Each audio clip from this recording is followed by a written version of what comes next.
안녕하세요. 저는 얼마 전 남편과 이혼하고 새로운 삶을 살게 된 박서윤이라고 합니다. 올해 41고요. 7살 난 외동딸 하나를 키우고 있습니다. 결혼 8년 차. 저는 제 인생이 어디로 가는지 정확하게 알고 있는 사람이라고 생각했어요. 다정한 남편, 똑똑한 딸, 든든한 친정. 부족할 게 없었거든요. 그런데 제가 배신당할 줄은 상상도 못했죠. 지금부터 들려드린 이야기는 모두 제가 직접 겪은 일이에요. 저는 외동딸이었어요. 그래서 결혼 상대를 고를 때 부모님은 누구보다 까다로우셨어요. 아빠는 특히 더 하셨죠. 제가 28에 그 사람 최승환 씨를 처음 부모님께 인사드리러 데려갔을 때도 아빠 표정이 썩 좋지 않으셨어요. 남편은 당시 학원 강사였고 가진 것도 별로 없었고 시부모님도 일찍 돌아가셔서 안 계셨거든요. 여러모로 아버지가 생각하기에는 별로였던 것 같아요. 그래도 제가 좋다고 하니 결국 결혼을 허락해주긴 하셨죠. 그러던 어느 날이었어요. 결혼식을 2달 앞두고 아빠가 건강검진에서 위암 진단을 받으셨어요. 청천벽력이었죠. 다행히 일찍 발견되어 수술로 절제하면 된다고 했지만 수술 후 2달 가까이 회복 기간이 필요하다고 하더라고요. 저는 그때 정신이 하나도 없었어요. 결혼식 준비에 회사 인수인계에 거기다 아빠 병간호까지. 엄마는 또 어떠셨겠어요? 엄마와 아빠, 저 이렇게 셋은 가족 경영 회사에서 일했거든요. 저희 회사는 그때만 해도 엄마가 거의 혼자 끌고 가시던 회사라 자리를 비울 수도 없는 상황이었거든요. 그때 남편이 나섰어요. 자기야, 장인어른 병간호는 내가 할게. 뭐? 무슨 소리야. 당신 학원을 어떡하고. 학원 스케줄은 저녁 시간으로 바꾸면 돼. 회복기까지만 내가 해볼게. 아니야, 그건 너무 부담스러워. 일단 사람부터 살리고 봐야지. 그 사람은 그 다음 날부터 정말 병실에 들어갔어요. 자기 짐을 싸들고요. 처음엔 아빠도 불편해하셨죠. 그 사람은 정말 2달을 그렇게 했어요. 죽을 직접 떠먹여드리고 화장실에 갈 때 부축해드리고 저녁엔 출근하고 같은 병실 다른 환자 보호자들이 그러더군요. 아이고, 저 양반은 친아들이에요? 아니요, 사위 될 사람입니다. 네? 결혼도 안 한 사람이 저렇게까지? 아유, 따님이 남자를 잘 골랐네. 엄마가 그 얘기를 전해 듣고 병실에서 한참을 우셨어요. 저한테도 그러셨죠. 퇴원하는 날 아빠가 그 사람 손을 잡고 한참을 안 놓으셨어요. 평소엔 그렇게 무뚝뚝하시던 분이 눈물까지 그렁그렁 하시면서요. 너무 고맙네. 친자식이라도 이렇게는 못할 거야.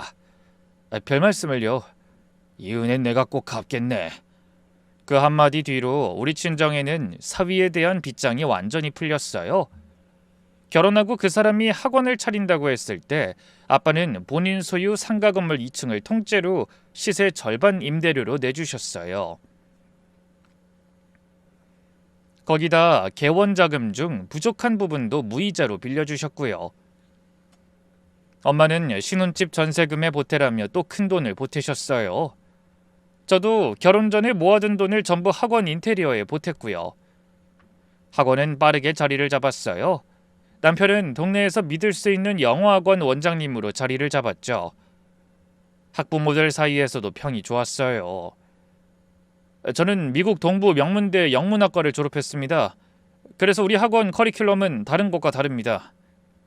학원 명함에도 홍보 포스터에도 학부모 설명회 자료에도 그 학력이 늘 박혀 있었어요.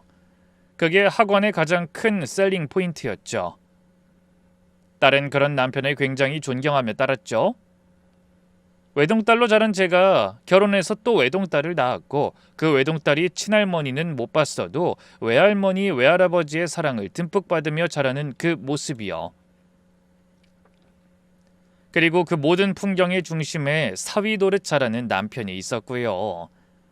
그런데 몇 달 전부터 그 사람이 부쩍 달라졌어요. 어느 금요일 밤이었어요. 회사 일이 늦어져서 지우 학원 픽업 시간에 빠듯하게 도착했더니 현관에 꽃다발이 놓여 있더라고요. 백합과 장미가 섞인 큼지막한 다발이었어요. 거실에서 그 사람이 와인을 따고 있었죠. 여보, 이게 뭐야? 아니, 뭐긴 우리 마누라 주는 거지. 무슨 날도 아닌데 갑자기? 꼭 무슨 날이어야 꽃 주나? 그냥 당신 생각나서 사왔어. 전 그날 밤 꽃향기 속에서 와인을 마시면서 정말 행복했어요. 그 사람이 지우를 일찍 재워두고 저랑 둘이 시간을 보내려고 다 준비해뒀더라고요. 영화도 틀어두고 안주도 손수 만들었고요. 저는 그 사람 행동에 마음이 녹았어요. 거기다 그때 저는 그 사람을 위한 2가지 큰 선물을 준비하고 있었거든요. 아빠 명의로 된 그 상가 건물, 그러니까 지금 학원 본원이 들어가 있는 그 건물을 정식으로 그 사람 이름으로 이전해 주려고 한 거예요. 그리고 그 사람이 기다리던 3호점 분원 확장에 필요한 투자금을 친정에서 받아주기로 한 것까지요. 명의 이전 날짜는 한 달 뒤로 잡혀 있었어요. 변호사 사무실 약속까지 다 잡힌 상태였고요. 그 사람도 그 일정을 다 알고 있었어요. 일주일에 한 번씩 저한테 묻기까지 했으니까요. 그리고 그 사건이 있던 날 아침, 남편은 평소보다 일찍 일어나 거실에서 뉴스를 보고 있었어요. 여보, 오늘 점심 뭐야? 일찍 들어오려고? 그 오늘 학원은 부원장한테 맡겼어. 집에서 좀 쉬려고. 그럼 일찍 들어와서 갈치조림 해줄까? 어머님 댁에서 보내주신 갈치 있잖아. 좋지. 우리 마누라 솜씨 좀 보자. 그 사람은 그날따라 유난히 다정했어요. 저는 출근하고 일찍 돌아오기 위해 오후 반차를 쓰고 동네 재래시장으로 향했습니다.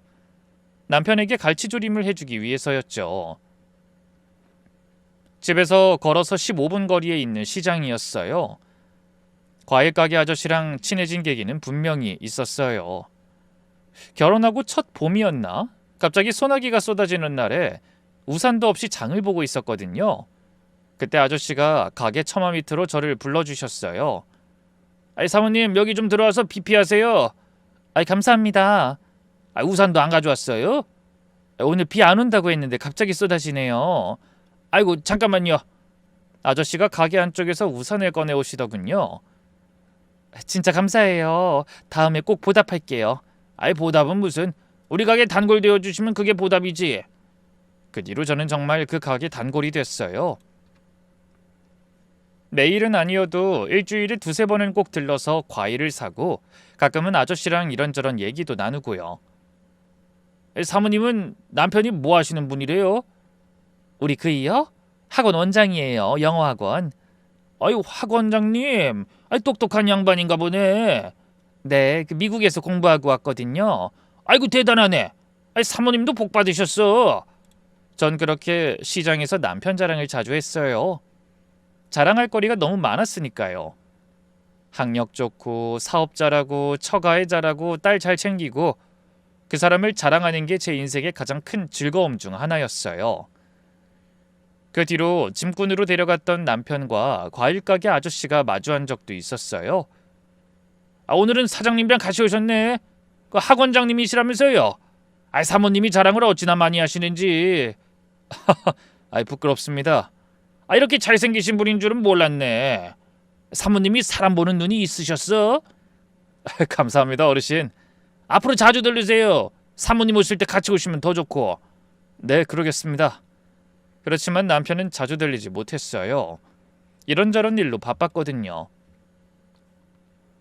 그래서 그날도 그 문제의 발단이 된 갈치조림을 해주려고 시장에 들렀습니다.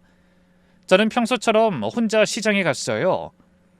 생선 가게에서 갈치를 사고 채소 가게에서 시금치와 마늘을 사고 마지막에 늘 그렇듯 과일 가게에 들렀어요. 가게에 들어가니 아저씨가 살짝 놀란 표정으로 저를 보더니 대뜸 말하는 겁니다. 오랜만에 왔네. 근데 언제 이혼했대? 서비스 줄게. 아무거나 골라봐. 저는 처음에 그 말을 잘못 들었나 싶었어요. 네? 아저씨 뭐라고 하셨어요?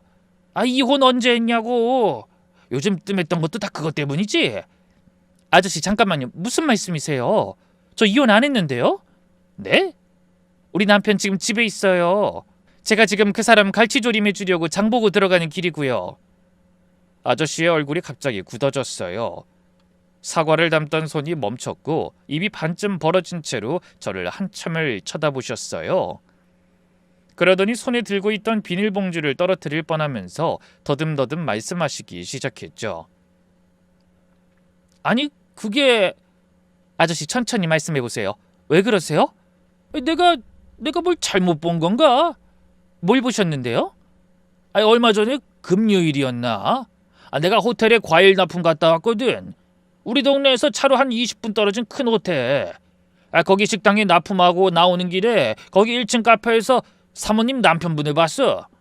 우리 남편이요? 분명히 학원장님이었어. 옆에 젊은 여자가 앉아있더라고. 한 35쯤 됐을까? 그 여자가 학원장님 팔짱 끼고 있더라고. 자연스럽게. 전 그 순간 손에 들고 있던 사과 봉지가 바닥으로 미끄러져 떨어지는 걸 느꼈어요. 사과들이 대구르르 굴러갔지만 전 그걸 줍지도 못했어요. 그 여자가 학원장님한테 그러더라고. 너무 또렷하게 들렸어. 입구 쪽이었거든. 그냥 일 때문에 만난 사람이었을 수도 있잖아요. 근데 왜 이혼이라고 생각하셨어요? 그야 여자가 학원장한테 여보라고 그러더라고. 그러면서 주말에 부부 동반 동창회 어디서 하냐고 옷 좀 사야 되는 거 아니냐고 말하던데. 그래서 당연히 이혼하고 재혼했구나 싶었지. 여보라고요? 부부라는 듯이 자연스럽게요. 그래서 사모님네 이혼하고 학원장이 새 살림 차렸나 보다 싶었지. 요즘 그런 게 흔하잖아. 이혼도 많고. 그래도 내가 헛것 본 걸 수도 있고 닮은 사람이었을 수도 있고. 아마 정확했을 겁니다. 보통 이런 일이 있을 때 본 게 확실치 않으면 당사자에게 말하기 꺼려하잖아요. 아닐 수도 있는 확률이 있으니까요. 그런데 과일 가게 사장님은 대번에 절 보자마자 이혼했냐고 물었어요. 아마 아주 높은 확률로 그 사람을 남편이라고 확정지었을 거예요. 그리고 무엇보다 남편이 그날 그 시간에 점심 약속이 있다면 나갔다는 것은 사실이었죠. 그리고 며칠 뒤 주말에 학원 학부모 모임으로 늦는다고 말하고 늦게 들어오기도 했고요. 아무렇지 않게 인사하고 시장을 나왔어요. 시장 입구에서 큰 길로 빠지는 골목에 들어서자마자 다리에 힘이 풀렸어요. 집까지 걸어가는 15분 동안 저는 한 가지만 생각했어요. 지금 집에 들어가서 어떤 표정을 지어야 하는가.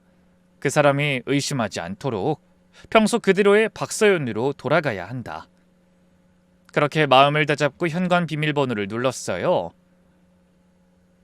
문을 열고 들어가니 그 사람이 거실 소파에 비스듬히 누워서 휴대폰을 보고 있었어요. 제가 들어오는 소리에 깜짝 놀라더니 휴대폰 화면을 황급히 뒤집어 버렸어요. 저는 좋지 않은 표정으로 남편에게 말했습니다. 여보, 뭘 잘못 먹었는지 속이 안 좋네. 오늘은 그냥 시켜 먹자. 저는 도저히 요리를 할 생각이 들지 않아서 그렇게 말했습니다. 그리고 남편에게 말했죠. 당신 동창회 같은 건 안 해? 가만 보니 당신이랑 결혼하고 나서는 부부 동반 모임 같은 거 나가본 적이 없네. 친구들은 몇 번씩 나갔다고 하던데. 그거? 나야 모임 같은 거 거의 없어.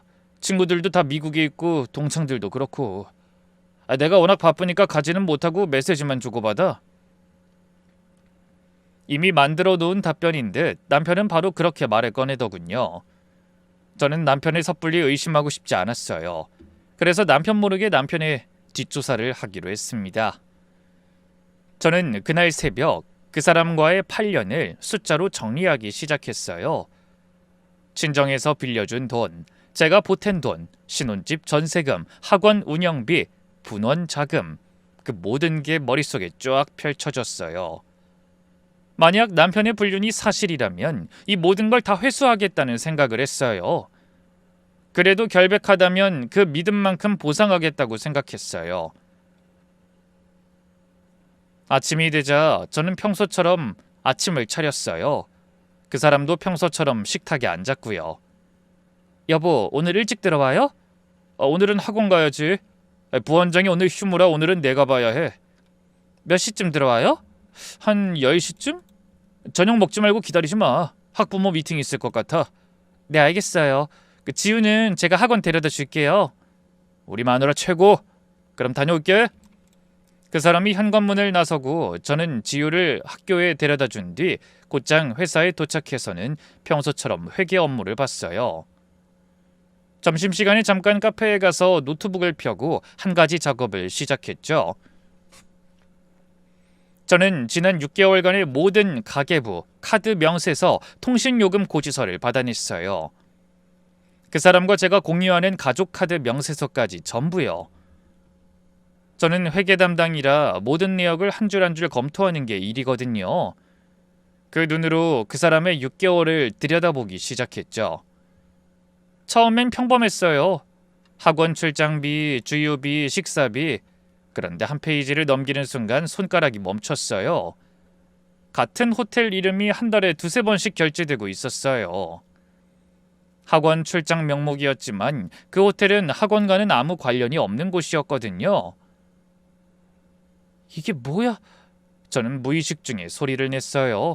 그러고는 그 옆 페이지로 넘어갔어요. 같은 날짜에 백화점 여성복 매장 결제, 또 그 옆 페이지엔 모르는 산부인과 진료비. 모두 제가 간 적 없는 곳이었죠. 저는 노트북을 닫았습니다.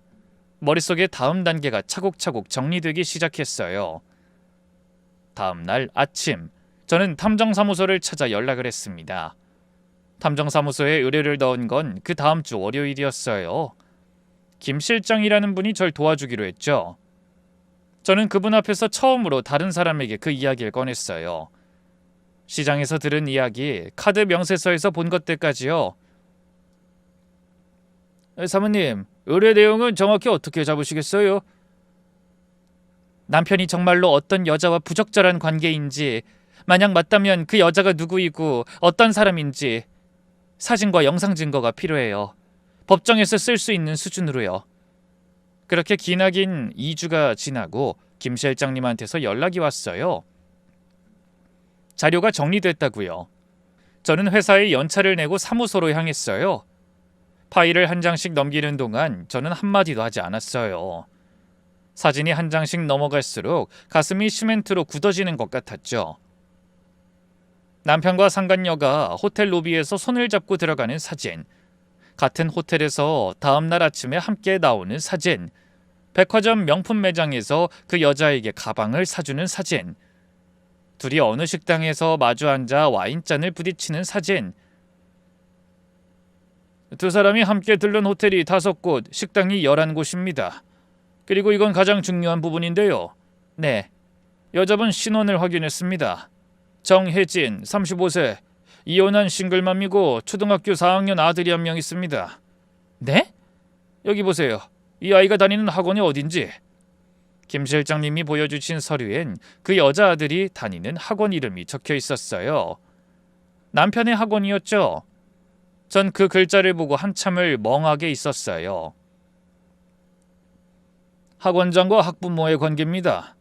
이게 언제부터예요? 제가 추적한 결과는 최소 3년 전부터입니다. 첫 번째 호텔 결제 기록이 3년 전 봄으로 잡힙니다. 3년. 그 숫자가 머릿속에서 종이 울리듯 울렸어요. 3년 전. 그게 어느 시점이었지? 친정에서 두 번째 지점 개원을 위해 자금을 추가로 지원해준 시점이었어요. 그리고 그 사람이 저한테 여보, 요즘 학원 일이 너무 많아서 미안해 하면서 부쩍 다정해지기 시작한 시점이었고요. 그 다정함이 사실은 죄책감을 감추기 위한 연기였다는 걸 전 알게 된 거예요. 실장님, 이거 다 정리해서 USB로 주세요. 그리고 한 가지 더 부탁드릴 게 있어요. 말씀하세요. 이 여자 SNS와 단톡방 활동도 정리해 주세요. 평소 성격, 행동 패턴 그런 거요. 제가 좀 알고 싶어서요. 저는 남편의 이 이중적인 모습에 소름이 끼쳤습니다.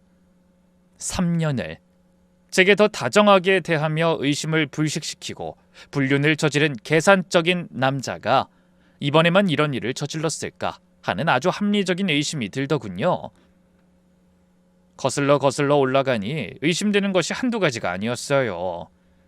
결혼하기도 전에 친정아버지 병원에서 병상을 지켜줬던 그 모습 또한 계획된 게 아닐까 하는 생각이 들었죠. 저는 USB를 받아들고 사무실을 나왔어요. 언제부터 절 속였는지는 알 수 없지만 그가 불륜을 저지르고 절 속였다는 건 진실이었으니 이제 남편과의 관계를 어떻게 해야 할지 결정할 상황이었어요. 물론 용서할 생각은 없었어요. 하지만 이야기를 들어보고 싶긴 했어요. 제 마음속에 남아있는 정 때문에요. 그런데 그날 저녁 집에 들어가자마자 남편이 말하더군요. 여보, 그 다음 달에 명의 이전 확실히 되는 거 맞지? 그건 왜 궁금해? 아니 당신이 항상 말해줬는데 요 며칠간 아무 말도 없길래 뭔가 잘못됐나 싶어서.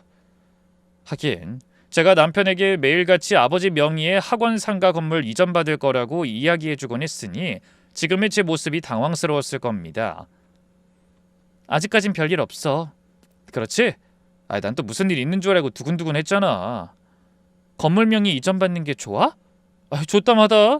우리 아버님이 나한테 주시는 거 다 의미가 있는 거잖아.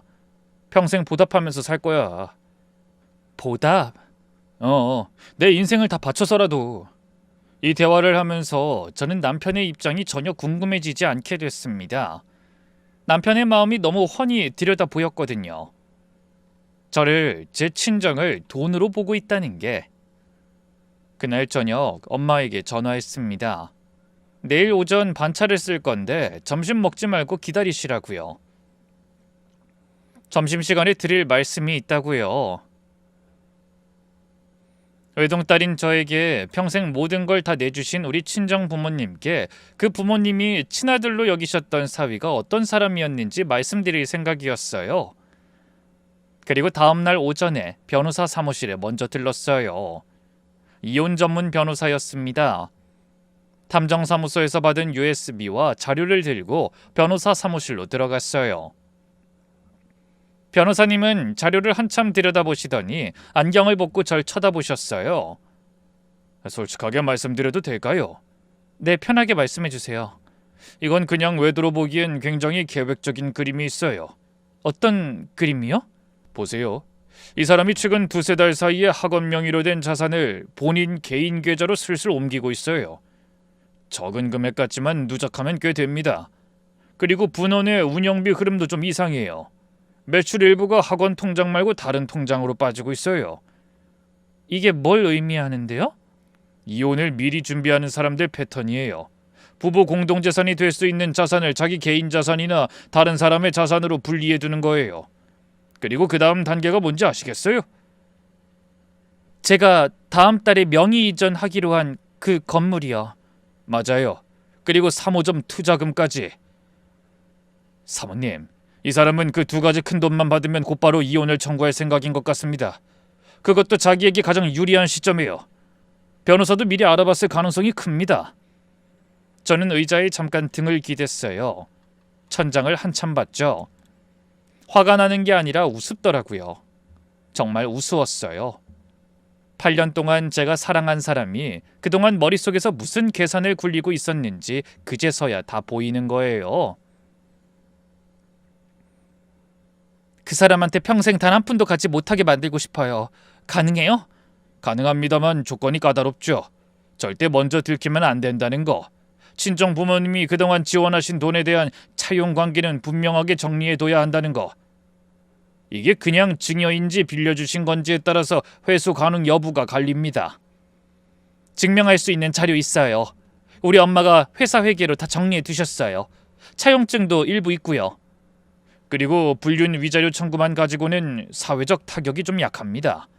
학원장의 사회적 평판을 무너뜨릴 만한 결정타가 하나 더 있어야 진짜로 끝이 나요. 저는 그 말을 듣고서야 머릿속에 한 가지 의문점이 떠올랐어요. 결혼 8년 동안 한 번도 본 적 없는 그 사람의 미국 동창대, 졸업 앨범 한 장 본 적 없는 학력, 그 사람이 평생 자랑처럼 들고 다닌 그 명문대. 저는 변호사 사무실에서 나와 곧장 친정 부모님이 기다리는 식당으로 향했어요. 약속 시간보다 10분 일찍 도착했는데 친정 부모님은 벌써 와 계셨어요. 엄마가 절 보시자마자 손부터 잡으셨죠. 우리 딸 얼굴이 왜 이래? 무슨 일이야? 엄마, 일단 자리부터 앉으세요. 아빠도요. 왜 그래 서윤아? 회사 일이야? 아니에요, 아빠. 회사 일이면 다행이게요. 저는 가방에서 자료 봉투를 꺼내서 두 분 앞에 내려놨어요. 그러고는 한 장씩 보여드렸어요. 사진 한 장 한 장을. 시장 아저씨가 들었다는 그 대화 내용을, 카드 명세서를, 그리고 그 여자가 누구인지를요. 이거 진짜야? 진짜 우리 사위 맞아? 네, 엄마 진짜예요. 어떻게 널 두고 이런 짓을 저질러? 우리가 여태 어떻게 해줬는데? 진정해요, 엄마. 진정을 어떻게 해? 이게 사람이야? 사람이 어떻게 이래? 아빠는 그동안 한마디도 안 하셨어요. 마지막 페이지까지 다 보시고 자료를 천천히 덮으시더니 처음으로 입을 여셨어요. 서윤아, 네가 이걸 다 알아낸 거니? 네, 시장 과일 가게 아저씨가 우연히 보시고 말씀해 주셨어요. 그 뒤로 제가 차근차근 정리했어요. 믿는 도끼에 발등 찍힌다더니 설마 결혼 전에 그런 행동한 것도 다 재산 때문이야? 그건 모르죠. 그런데 그럴 가능성이 높은 것 같아요. 그래서 저 이혼할 거예요. 근데 그냥 이혼이 아니에요. 그 사람한테서 우리가 8년 동안 들인 거 한 톨도 남김없이 다 회수할 거예요. 그리고 얼굴 들고 못 다니도록 만들어줄 거예요. 엄마가 제 손을 꽉 잡으셨어요. 손이 따뜻했어요. 그래, 그럼 우리도 널 도와야겠지. 내가 그놈한테 명의 이전해주기로 한 상가 건물 변호사 통해서 정식으로 절차 다 막아두자. 3호점 투자금은 없는 걸로 하고, 그리고 그동안 빌려준 돈 한 푼도 빠짐없이 다 받아내자. 차용증 있는 거 다 꺼내놓을게. 아빠가 그렇게 말씀하시고 절 한참 쳐다보셨어요. 그 눈빛이 그렇게 단단할 수가 없었어요. 네가 그동안 그놈한테 잘했던 거, 우리가 그놈한테 해줬던 거, 그거 다 잘못 들어간 게 아니야. 너는 사람으로서 할 수 있는 가장 좋은 것을 해준 거야. 그걸 받아먹고도 배신한 건 그놈이야. 너 자신을 탓하지 마라. 네, 아빠. 전 그날 친정 부모님 앞에서 처음으로 한번 울었어요. 짧게요. 그러고는 식사를 마치고 회사로 돌아왔어요. 그날 저녁 집에 들어가니 그 사람이 또 환하게 웃으며 저를 맞아줬어요. 다음 날부터 친정 부모님은 빠르게 움직이셨어요. 송금 기록, 차용증, 무이자 약정서까지요. 아빠는 그동안 만나오던 변호사한테 가셨어요. 학원이 입주해 있는 그 건물에 대한 임대차 계약을 검토받기 위해서요. 그날 저녁에 아빠랑 통화를 했어요. 서윤아, 변호사가 그러는데 임대차 계약 갱신 거절은 일반적으로 만기 6개월 전부터 한 달 전까지 통보하면 된다는구나. 학원 본원 임대차 만기가 언제냐? 넉 달 뒤에요, 아빠. 그럼 지금 통보하면 정확히 만기 4개월 전이니까 시기상 적절하다. 네, 아빠. 그렇게 진행해 주세요. 그리고 또 한 가지. 그 사람이 학원 운영하면서 그동안 우리한테 임대료를 다 제대로 냈는지, 연체된 거 없는지 다 정리해뒀다. 혹시 모르니까. 전화를 끊고 저는 거실 소파에서 잠시 멍하게 앉아 있었어요. 외동딸이라서 그 말이 마음에 자꾸 남았어요. 외동딸이라서 부모님께 모든 게 다 갔고, 외동딸이라서 부모님의 모든 것이 그 사람한테 갔고, 외동딸이라서 그 사람이 그걸 다 노렸던 거였잖아요. 그날 밤 거실에서 그 사람이 저에게 다가왔어요. 여보, 요즘 친정 자주 가더라? 내 회사 일이 좀 많아서요. 엄마랑 처리할 게 있어서. 무슨 일인데? 우리 마누라 회사에서 점점 중요해지나 보네. 그러게요. 엄마가 저한테 일을 자꾸 늘리시네요. 좋은 거지. 자기 친정이니까 자기가 더 신경 써야지. 네, 자기. 근데 여보, 그 다음 달 12일 명의 이전 일정은 그대로지? 네, 그대로예요. 아빠도 그날 비워두신대요. 자기도 시간 비웠죠? 비웠지. 그날만큼 중요한 날이 어디 있다고. 네. 다음 날 회사 점심시간에 저는 그 사람이 쓰는 서재로 갔어요. 그 사람이 학원에 가 있는 시간이었고 지우는 학교에 있었어요. 가정부 이모님은 일주일에 2번만 오시는데 그날은 안 오시는 날이었고요. 저는 우리 집 가장 안쪽에 있는 그 사람 서재문을 열었어요. 서재는 늘 그 사람이 출입을 조심스럽게 하던 곳이었어요. 결혼 8년 동안 저는 그 서재에 일주일에 한 번쯤 청소하러 들어갔지만 책상 서랍이나 캐비넷은 한 번도 열어본 적이 없었거든요. 그 사람이 자료가 많아서 함부로 만지면 안 된다고 했었어요. 그날 저는 그 캐비닛을 열기로 마음먹은 거였죠. 잠긴 캐비닛은 없었어요. 그동안 단 한 번도 열어보지 않았기 때문에 그 사람이 굳이 잠가둘 필요가 없었거든요. 첫 번째 서랍, 두 번째 서랍, 세 번째 서랍을 차례로 열었어요. 학원 운영 관련 서류들, 세금 계산서, 강사 계약서들이 주로 있었고요. 그러다 캐비닛 가장 아래쪽 서랍을 열었을 때였어요. 거기에 오래된 서류 봉투 하나가 들어있었어요. 색이 바랜 노란 봉투였고요. 그 안에서 저는 한 장의 종이를 발견했습니다. 지방의 어느 4년제 대학교의 졸업증명서였어요. 영문학과 졸업, 발급일자는 그 사람이 미국에 갔다고 했던 그 시기였어요. 졸업자 이름엔 분명히 최승환이라고 적혀 있었고요. 저는 그 종이를 한참 들여다봤어요. 손이 떨리진 않았어요. 그저 한 가지 생각만 머릿속에 차올랐죠.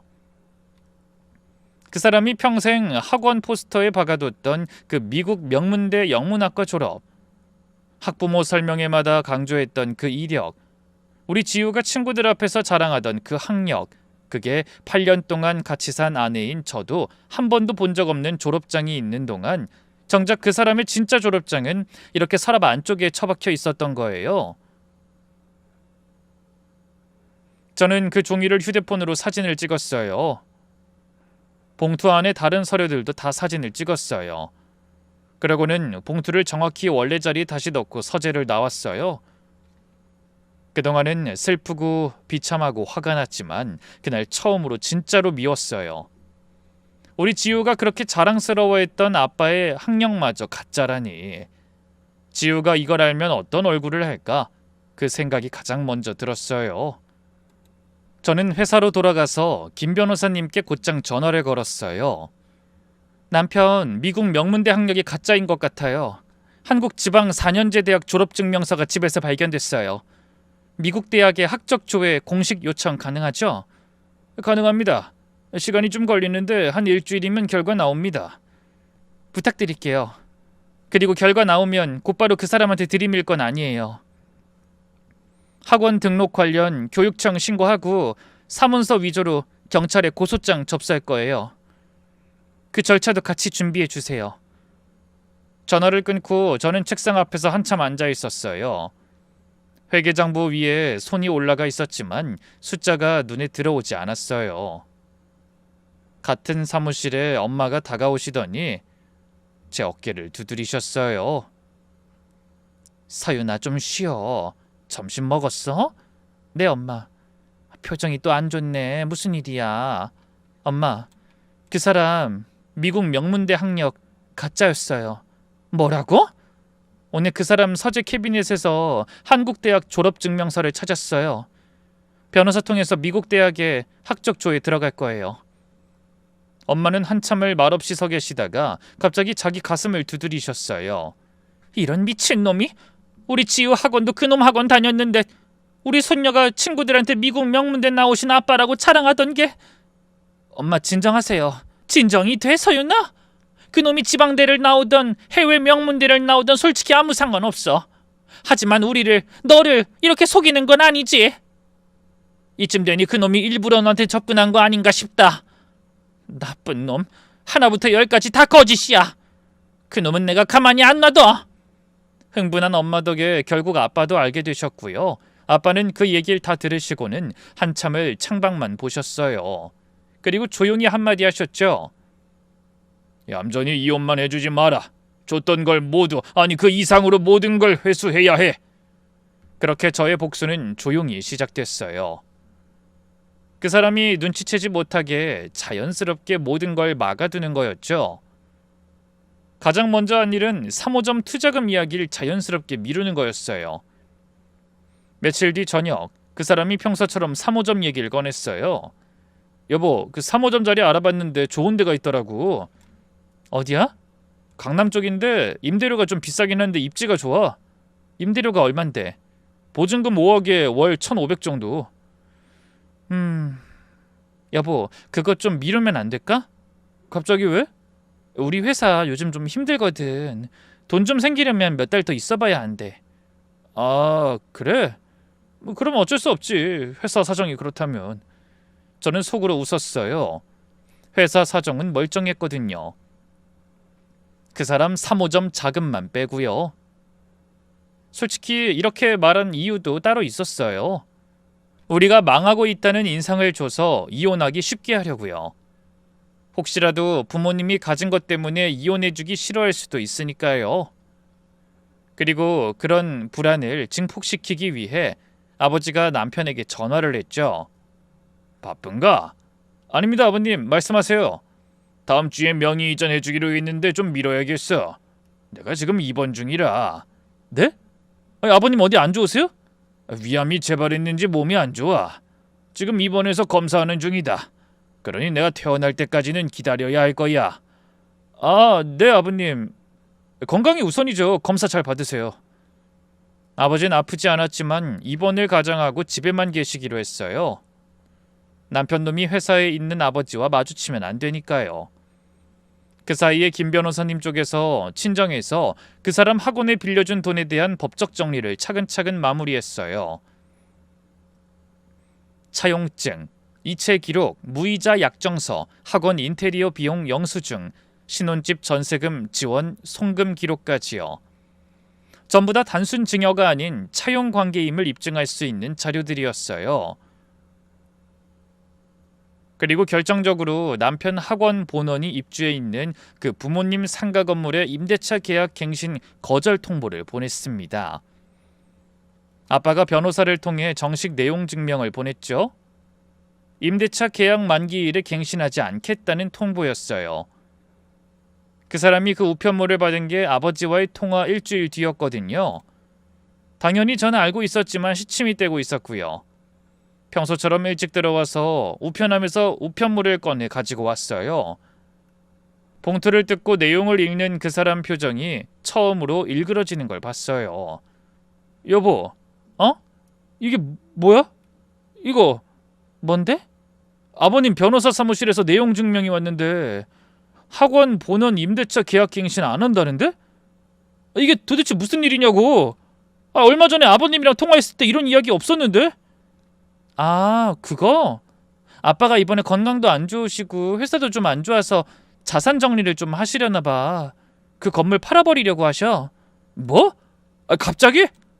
나한테 준다고 해놓고 갑자기 이러는 게 어딨어. 남편이 건물 소유권 앞에서 본색을 드러내더군요. 그 사람 얼굴이 새파랗게 굳어 있었어요. 어쩔 수 없잖아. 원래부터 우리 돈도 아니었고 나중에 학원 옮기거나 당신이 그 건물을 사는 거 말곤 답이 없네.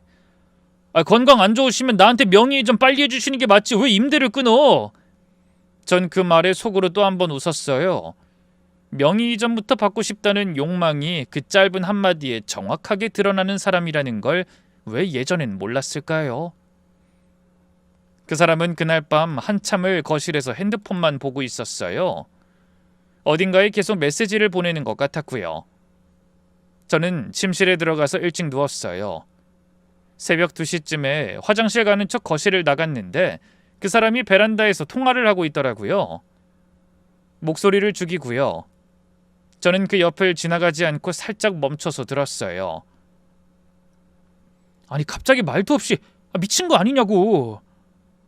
그래 알아. 일단 3호점 자금부터 받아내고 그 명의 이전은 어떻게든 해보긴 할 건데. 알겠어. 내가 처리할게. 그 사람이 통화하는 상대가 누군지 짐작하더군요. 상간녀였겠죠? 저는 그 자리에 잠깐 멈춰서 그 통화 소리를 다 듣고는 조용히 침실로 돌아왔어요. 침대에 누워서 천장을 보고 누워있는데 그 사람이 한참 뒤에 들어왔어요. 미국 대학으로부터 학적 조회 회신이 도착한 건 그로부터 닷새 뒤였어요. 김 변호사님 사무실에서 저를 부르셨어요. 해당 인물 최승환은 본교에 입학 또는 재학한 기록이 없으며 어떤 학위도 수여받은 사실이 없음을 확인합니다. 라고 회신이 왔네요. 예상대로네요. 이제 학원법 위반과 사문서 위조 사문서 행사로 신고 및 고소 가능합니다. 사모님 결정만 내려주시면 됩니다. 진행할게요. 이혼 소장 먼저 진행해 주시고 충격하실 때마다 하나씩 폭탄 터뜨리는 게 좋겠네요.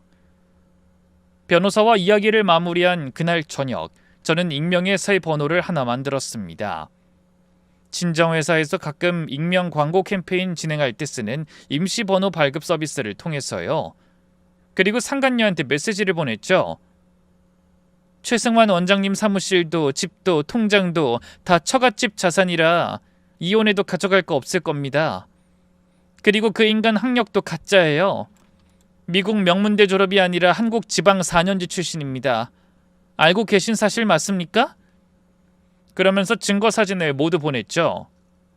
미국 대학 학적 조회 회신서, 한국 대학 졸업 증명서, 친정에서 학원에 빌려준 자금 차용증 사본 일부까지. 이름 부분만 살짝 가리고요. 답은 오지 않았지만 전 걱정하지 않았어요. 둘 사이에 사랑이 아니라 돈이 중요했다면 상간년 제 미끼를 물 테니까요. 그리고 며칠 뒤 아침, 남편놈의 인생에 2장의 봉투가 동시에 도착했어요. 한 장은 이혼 소장, 한 장은 위자료 청구 소장.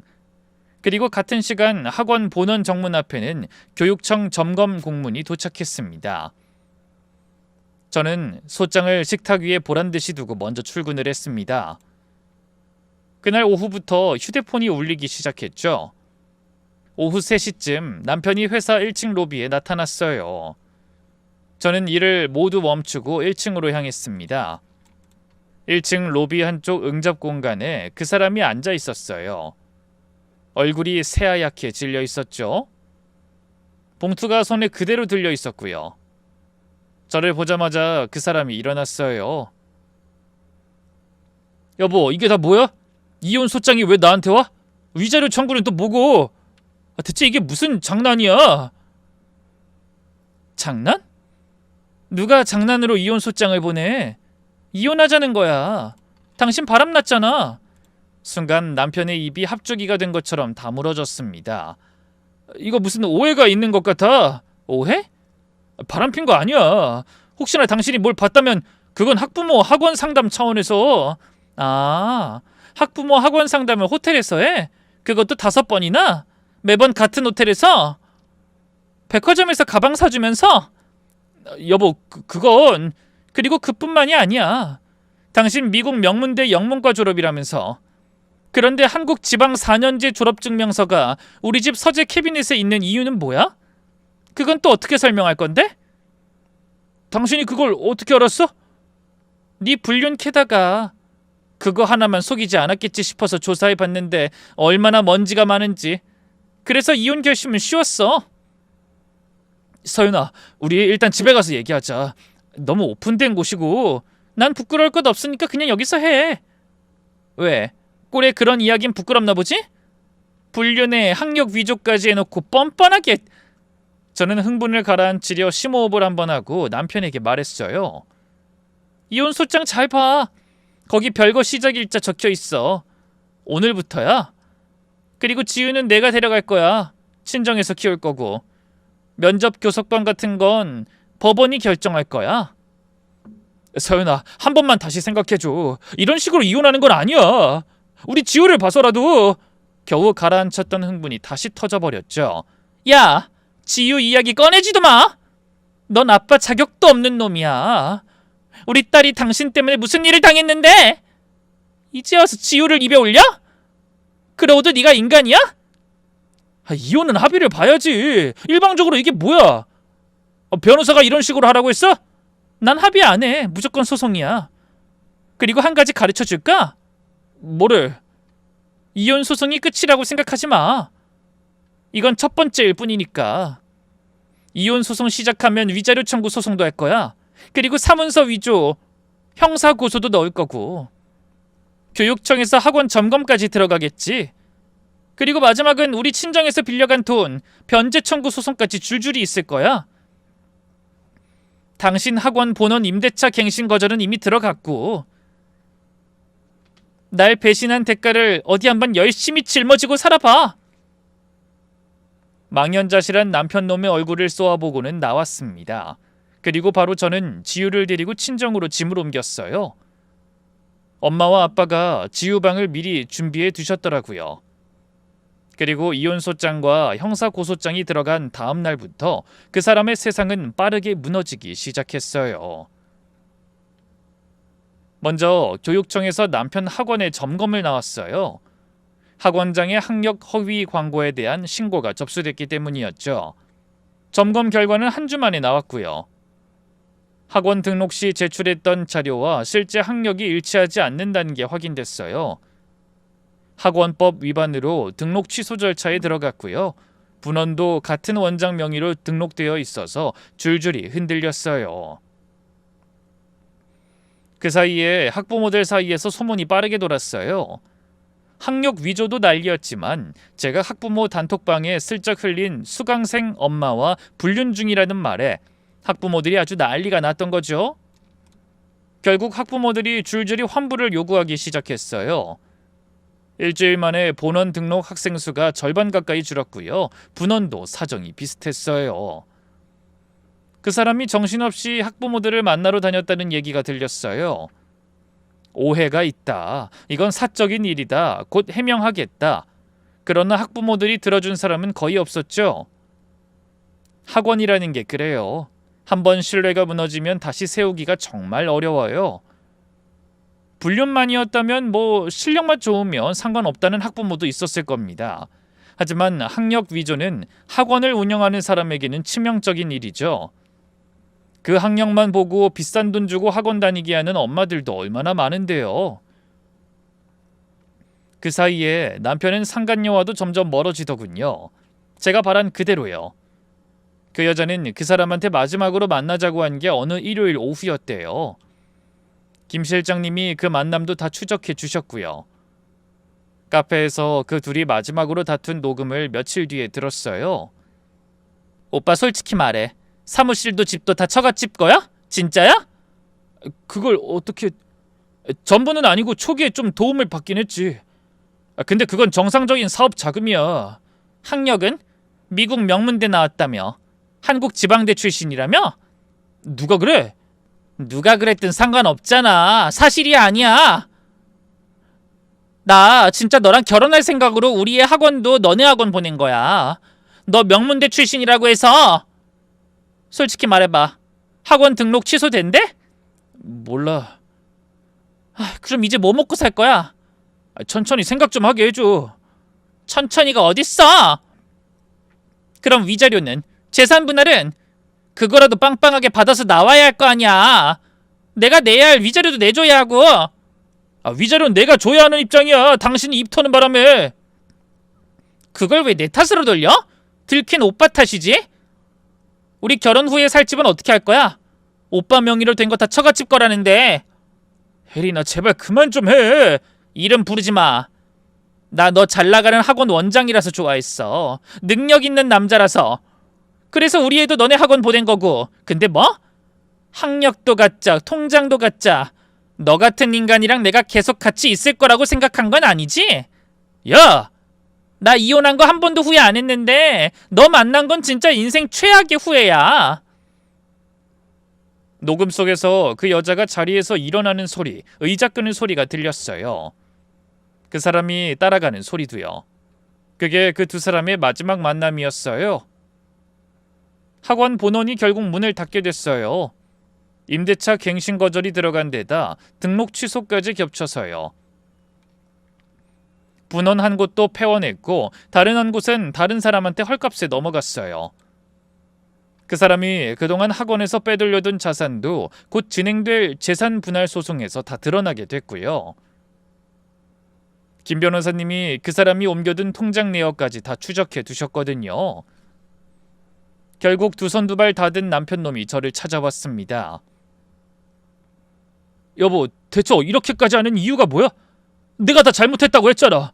내가 그 여자랑 관계도 정리하고 사과도 할게. 그러니까 제발. 그 이유를 아직 모르면 안 되지. 네가 무슨 짓을 저질렀는지는 알아야 할 거 아니야. 그 여자랑 관계 정리하든 말든 너 알아서 하고. 난 이제 너랑 상종할 생각조차 없으니까 당장 나가. 내가 바람은 피웠지만 당신에게 소홀했던 건 아니잖아. 그게 더 문제라는 걸 몰라서 이래? 넌 바람 피려고 날 속이고 내게 잘해주는 기만을 저질렀어. 그리고 잘해준 것도 이유가 있었잖아. 우리 부모님이 지원해주는 돈! 왜? 이제 그거 없으니까 아깝니? 그게 아니라 나한테 준 돈을 다 돌려받으면 난 학원도 잃고 집도 잃는다고. 그걸 왜 나한테 이야기해? 그거야말로 네가 저지른 일 때문에 벌어진 일인데. 내가 너한테 불륜하라고 등 떠밀었어? 학력 위조하라고 강요를 했어? 대체 내가 뭘 했는데? 은혜를 원수로 갚으려고 한 건 너야, 내가 아니라. 그래놓고 학원 잃는다고 질질 짜긴 하고. 여보, 누가 네 여보야? 소름 끼치는 소리 그만하고 당장 돌아가. 난 당신하고 더 이상 할 이야기 없어. 너한테 닥친 모든 일은 네가 책임져야 하는 일이야. 그러니까 내 탓하지 말고 상간녀랑 알콩달콩 잘 살아. 그렇게 저는 남편과 헤어지게 됐습니다. 이혼 판결은 그 다음 해 봄에 마무리됐어요. 친정에서 빌려준 돈은 판결을 통해 회수됐고요. 위자료도 정해진 금액 그대로 받았어요. 상간녀한테 청구한 위자료도 받아냈어요. 그 여자는 한참 동안 답변서도 안 보내다가 변호사를 통해 합의를 요청했지만 저는 받아들이지 않았어요. 받을 거 다 받았어요. 특히 재산 분할에서는 제가 많이 유리했죠. 남편이 딱히 기여한 일이 없었으니까요. 결국 남편은 재산 분할로 아주 조금 현금을 받았지만 위자료로 결국 다 되돌려줘야 했죠. 남편은 정말 말 그대로 빈털터리로 나갔습니다. 아무것도 건진 게 없었어요. 강사로서의 권위, 명예, 부, 모든 것이 사라졌고 가장으로서의 존경과 행복 또한 사라졌고 한 아이로부터의 신뢰조차 다 깨먹어버렸죠. 학원 본원이 입주해 있던 그 상가 건물은 친정아빠 명의에서 제 이름으로 정식 이전됐어요. 원래 그 사람한테 가야 했던 그 명의가요. 1층은 카페로, 2층 학원 공간은 새로운 임대인이 들어왔어요. 변호사 사무실이었어요. 그리고 1년이 흘렀어요. 그 1년 동안 저는 회사에서 정식 직원으로 합류했어요. 운영 기획까지 같이 보게 됐고요. 엄마는 점점 일을 줄이시고 저한테 회사를 넘기실 준비를 하고 계셨어요. 지우는 학교에서 다시 잘 적응하고 있었어요. 처음 몇 달이 힘들었지만 외할머니 외할아버지의 사랑 속에서 빠르게 회복했죠. 그 1년 뒤 봄날이었어요. 4월 중순쯤 저는 새로 사귄 남자친구와 변호사 사무실로 갔습니다. 사무실 앞 큰 길에서 잠깐 차를 세워두고 남자친구 팔에 손을 살짝 얹고 같이 변호사 사무실로 들어간 길이었어요. 그런데 그 입구에 한 사람이 서 있더군요. 저는 처음엔 누군지 알아보지 못했어요. 나중에서야 알아챘죠. 서연아, 잘 지냈어? 근데 이 사람은 누구야? 저는 옆에 있는 남자친구를 한번 보고 다시 전 남편을 봤어요. 그리고 천천히 말했어요.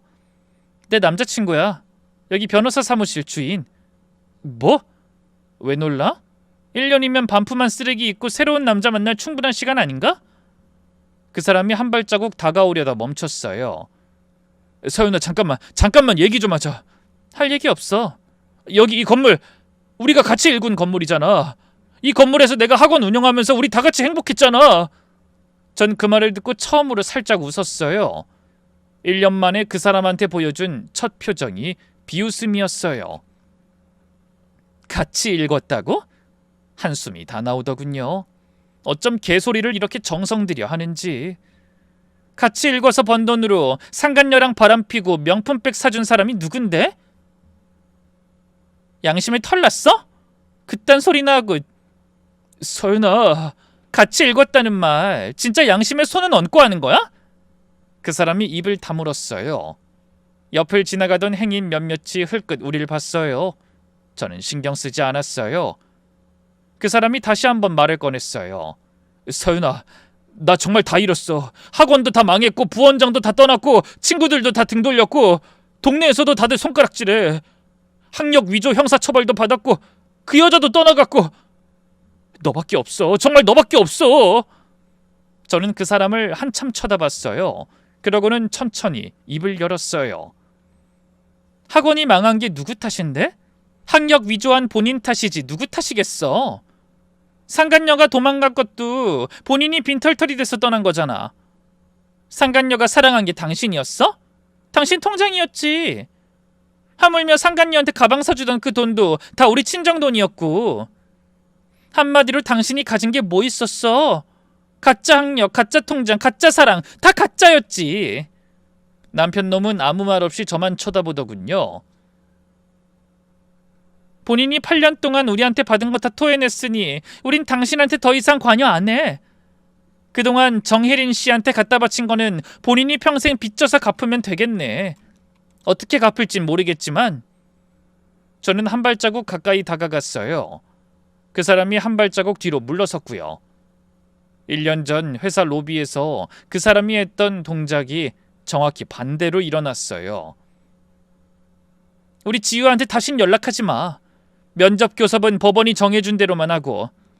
본인이 양육비도 제대로 못 보내고 있는 거 다 알아. 보낼 수 있을 때 보내. 지유가 본인 양육비 안 받아도 잘 크고 있으니까. 마지막으로 여기 우리 건물이니까 나가. 2번 다시 오지 말고. 한 번만 더 오면 그땐 무단 침입으로 신고할 거예요. 저는 그 말을 끝으로 옆에 있는 남자친구의 손을 잡았습니다. 그리고 천천히 변호사 사무실 계단으로 올라가기 시작했어요. 그 사람이 잃은 게 뭔지 직접 보여주려고요. 문이 닫히는 순간 1년이란 시간이 정말 마무리된 기분이었어요. 그 사람의 시대가 닫혔고 제 시대가 열렸어요. 같은 건물에서요. 그 사람이 그토록 갖고 싶어 했던 그 자리에서요. 여러분, 저는 이 이야기를 마무리하면서 마지막으로 이런 말씀을 드리고 싶어요. 세상에는 평생을 거짓으로 사는 사람들이 있어요. 가짜 학력, 가짜 사랑, 가짜 다정함으로요. 그런 사람들은 늘 본인이 가장 똑똑하다고 믿어요. 그런데 사실은요, 본인이 뿌린 씨가 본인 발목을 잡는 날이 반드시 와요. 그날이 빠르냐 늦냐의 차이일 뿐이에요. 그리고 그런 사람 옆에서 묵묵히 헌신하던 사람이 진실을 알게 되는 그 순간, 세상에서 가장 무서운 사람이 됩니다. 평범한 아내가 가장 무서운 사람이 되는 순간이요. 만약 지금 이 영상을 보시는 분 중에 비슷한 상황에 계신 분이 있다면 한 가지만 기억해 주세요. 거짓 위에 세워진 인생은 반드시 무너집니다. 진실 위에 선 사람은 천천히, 그러나 반드시 회복합니다.